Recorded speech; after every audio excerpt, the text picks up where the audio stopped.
Raider Nation, it's Mitchell Renz here, host of the Raiders Report. Coming up on today's show is going to be our Week 2 Monday night preview against the Los Angeles Chargers. I'm going to be telling you the top players to watch on the offense and the defensive side of the football. And this is going to be a really important game because it's going to be for first place in the AFC West. I will start on the offensive side of the football, and I'll work my way through the defensive side of the football, just essentially giving y'all the most important things to watch for, even some of the matchups that I think that Chip Kelly, Patrick Graham can do their best and take advantage of it. But you know what? I can sit back and I remember all the greatest watch parties that I've ever done, and we've done a ton. My favorite of all time, the timeout to send us to the playoffs and send the Chargers packing. I made a bet with my boss last year that the Raiders would end up beating the Chargers, and you're going to see me running 6 miles this upcoming weekend in this flipping cutoff jersey. You know what? I want to be able to stick it to the 3 Chargers fans out there, and I want to be able to show the entire world how the Raiders Report gets down. We had over 200,000 viewers last week. I want to get to 300,000 viewers for a Monday Night Football game. And if you bleed silver and black, and if you hate the Chargers, subscribe, turn those notifications on, and I want to see you 1 hour before kickoff. We're going balls to the walls, and I hope that you're ready to get the party started. So here we go. Here's what I'm going to be looking for in this matchup from the quarterback position. Can Geno Smith build off of his incredible Week 1 performance? Can he be even better in a dome at home? Fingers crossed, because that's what you're hoping to see. In his 14 starts with the Seattle Seahawks indoors, all of which were on the road, 30 touchdowns, 5 interceptions, a quarterback rating of 110.8. Also, the Raiders, they completed 9 throws of 20-plus yards last week against New England outside in a rainy, shitty game. Mahomes against the Chargers was only able to complete 3 of those passes. So if I'm the Raiders, I'm trying to take advantage of this, and I am really, really trying to push the football down the field, because Geno showed that he had 362 yards, a touchdown, 24 of 34, 350-plus passing yards, and a 70% completion percentage. He is one of the only Raiders quarterbacks to do that, and he did it very, very quickly in his season debut. Now, let's talk about the running back position, the guy that I'm wearing on my chest, and I hope that he's able to show not only Raider Nation, definitely hope he's willing to show Chargers fans, but absolutely positively the entire NFL world, because there's been a lot of negative talk around number 2, and not nearly enough attention has been put on this offensive line. So what I really want to see out of Jeanty is I want him to stay patient. And I do believe that the running lanes will come. And you could even see that there were times in that game last week that there were opportunities, but the field was crappy, it was wet, and I do think that that played a little bit of an impact in this. And I want to see more of the Raiders running through the air. If teams are going to stack the box against you, get Jeanty out on a wheel route. Throw a screen to him. Let him get the ball in his hands and let him get some open field, because it's going to gain some confidence. The Chargers are 3rd in the NFL in terms of running back yards allowed. They allowed 41 last week to the Kansas City Chiefs, so they do have a good defense. Khalil Mack killed us last season. He seems to really do his work the best against the Raiders. I hope that we are able to shut him out this upcoming week. Let's go to the wide receiver position now. And, you know, Jakobi Meyers, I think it's going to be a really big week for him. If you end up playing Prize Picks, I'll tell you why I got Jakobi in my lineup. Because if Brock Bowers is, let's say, a little bit limited this week, I am recording this video on Tuesday, so if you see like just Bowers is questionable on Wednesday, Thursday, to me, what that means is that Jakobi Meyers has got to be a bigger part of the offense. Tre Tucker got to be a bigger part of the offense. Dante Thornton got to be a bigger part of the offense. Jakobi led the team last week with 10 targets, and I kind of anticipate a very similar strategy to that this upcoming week. I want to see more pre-snap motion for Tre Tucker. I think it's going to help us figure out if the Chargers are going zone, if they're going man. Let's get Tre that ball in his hands. And the number one matchup that I really want to see, and I'm really curious to see if Prize Picks gives me a more or less on Dante Thornton Jr., because the matchup that I'm looking at, if I'm Chip Kelly, I want to get our rookie, Dante Thornton Jr., who runs a 4.35 40-yard dash, an elite field stretcher. Let's get him on Tarheeb Still. Their cornerback, he's 6'1", but he ran a 4.52. He's a little bit more physical, doesn't have the long field speed. If I'm the Raiders, I'm trying to get that matchup, and I'm trying to take a shot down the field because I want to see some of this action. So here's going to be the pinned comment on today's show. I want you to predict the score. Las Vegas Raiders against the Los Angeles Chargers. Let me know. You're about to get it with a YouTube ad break. Scroll on down. Answer this question. I did predict the Raiders to win last week against the New England Patriots, and I'm going to predict that the Raiders get a win here again against the Chargers. Give me the silver and black, 31-30, and a nail-biter, getting a win on Monday Night Football at Allegiant Stadium. Let's go now to the tight end position, and all eyes are going to be on Brock Bowers, and the reason why you subscribe to this channel is I had a source reach out to me and say that Brock is going to be okay with that knee. He might be a little bit limited this upcoming week, but if Brock is out there on the field, he's got to be the main target. He's got to be the focal point of this offense. Where I also am going to say, though, because I mentioned with Jakobi maybe getting some extra reps, I think that you could also potentially see Michael Mayer getting a little bit of a larger role this upcoming week for the Las Vegas Raiders, because, again, if Mayer's going out there, and he did a good job last week, 4 catches, 38 yards. I was really impressed from top to bottom the way that this team looked, but also from a 12 personnel standpoint, I was really impressed on how the Raiders were able to manipulate this offense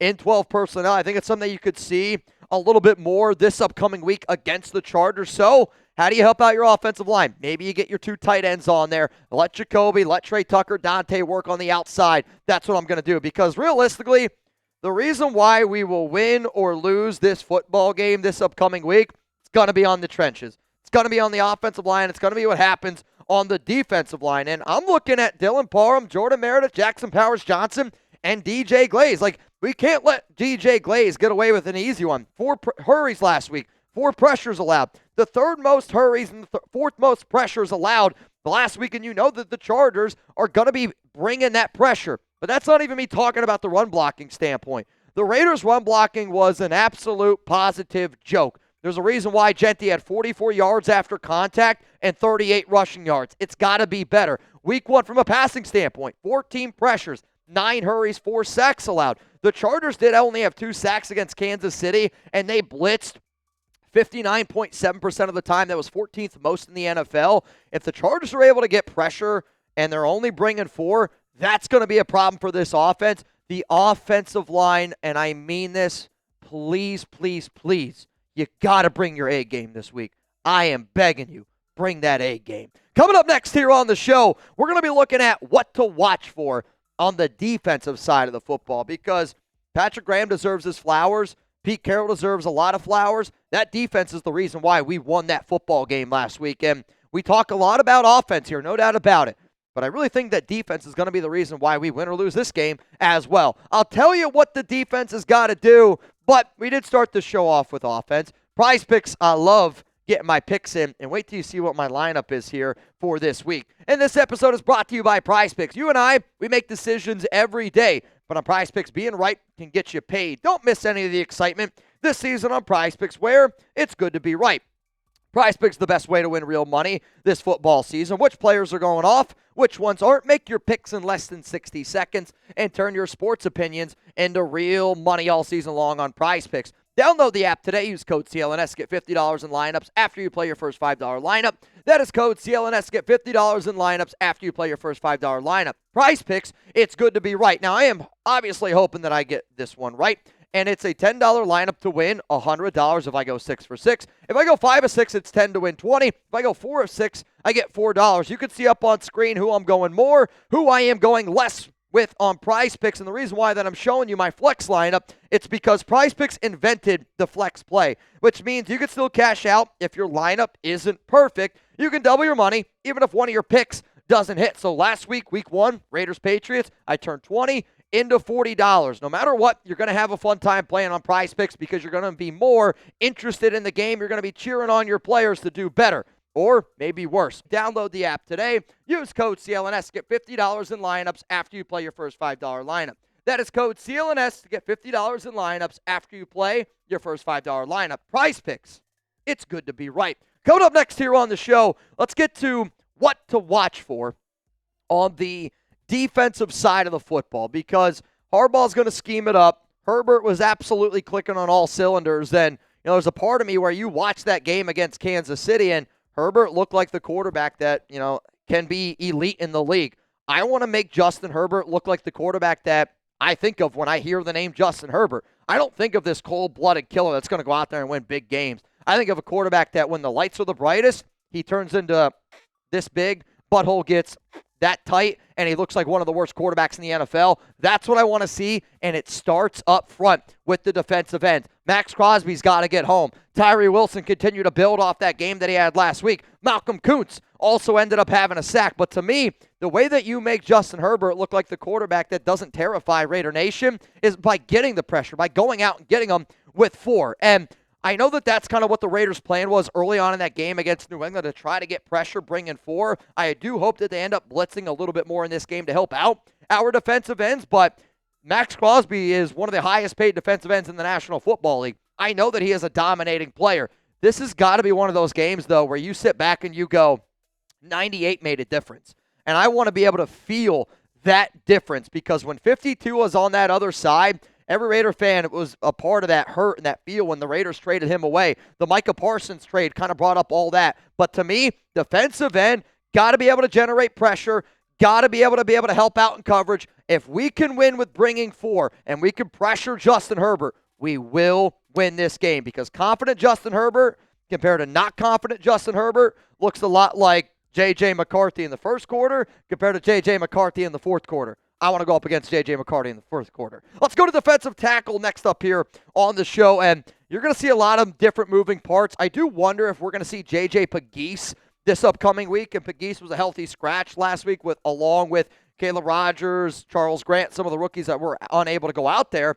And Thomas Booker, I was very impressed by his first step. I was very impressed by his ability to just generate pressure, even though he didn't get a sack. The only defensive tackle that ended up getting a sack yesterday, on week 1, was Lalu. And I know that Harbaugh, they threw the football a ton. There's a hard part to sit back and I go, I really don't believe that the Chargers are going to be a team that throws the football as much as what they did against Kansas City. At the same time, Los Angeles did lose Rashawn Slater. They were trying to get the ball out quickly. To me, though, they're going to want to run the football. Omari and Hampton only averaged 3.2 yards per carry, 15 carries, 42 yards. They're going to really try to get that game going. They're going to try to bring some of that physicality. I just want the Raiders to be able to match it, because if we win in the trenches against Harbaugh, it's really going to throw them into a tizzy. And if you can throw that offense into a tizzy and you get the unconfident Herbert, again, it's going to result in a W. Let's go to the linebacker room. And the linebackers, I thought, for the Raiders, they played their freaking you-know-what's off against New England. Yes, Landon Roberts did suffer an injury. I would love to be able to give you guys an update on that elbow. Unfortunately, though, at the time that I'm recording this video, I still don't have an update on it. So you're going to be looking at Jermaine Pratt, Devin White, and I want to see more out of Jamal Adams. White was phenomenal. I thought Jermaine Pratt played a hell of a football game. I also got to be able to give my flowers to Tommy Eichenberg, because I don't want to say that Eichenberg is better than Landon Roberts. That's not what I'm saying at all. But you have to look at how that Raiders defense played with the Roberts on and off the field. It was better with Roberts off the field. I'm somebody where I'm going to give credit where credit is due. That linebacker room played much better than I initially anticipated.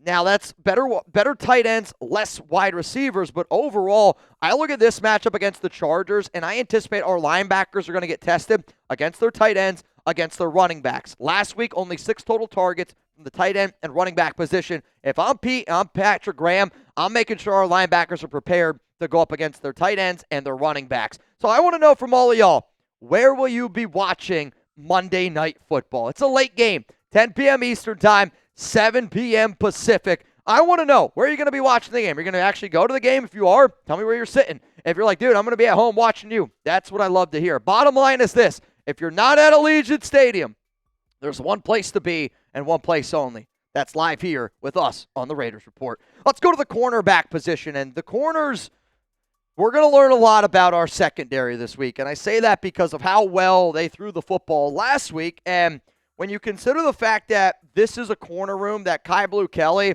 I really actually should probably change this depth chart. Kai Blue should probably go where Darian Porter is. I'll do it next week. That's on me. And Kai Blue, to me, was the best corner that we had against the Patriots. The problem is, when you look at the Chargers receiver room and you look at the Patriots receiver room, I do think that there is a little bit of a difference. Now, there's some inconsistencies with the Chargers, but there is that team that they had the most receiving yards from a wide receiver position. There is not another team in the National Football League where their wide receivers did more damage than the Chargers. In total, 28 targets, 19 catches, 232 yards, 3 touchdowns. That's also from a fantasy football standpoint. I probably should add that in. I expect a ton of nickel, and I really need to see Eric Stokes, Kai Blue Kelly, and I know that he's up there in age, and I know he was born a Raider fan, but we got to be able to figure out how to take Keenan Allen out of that equation because him and Ladd McConkey are the engine that make that offense move. We can't get burnt deep with Quentin Johnson, and that's kind of where our safeties are going to come in here. And Isaiah Paul-Amal did a really good job in the second half. Jeremy Chinn was the lone player that ended up giving up that touchdown.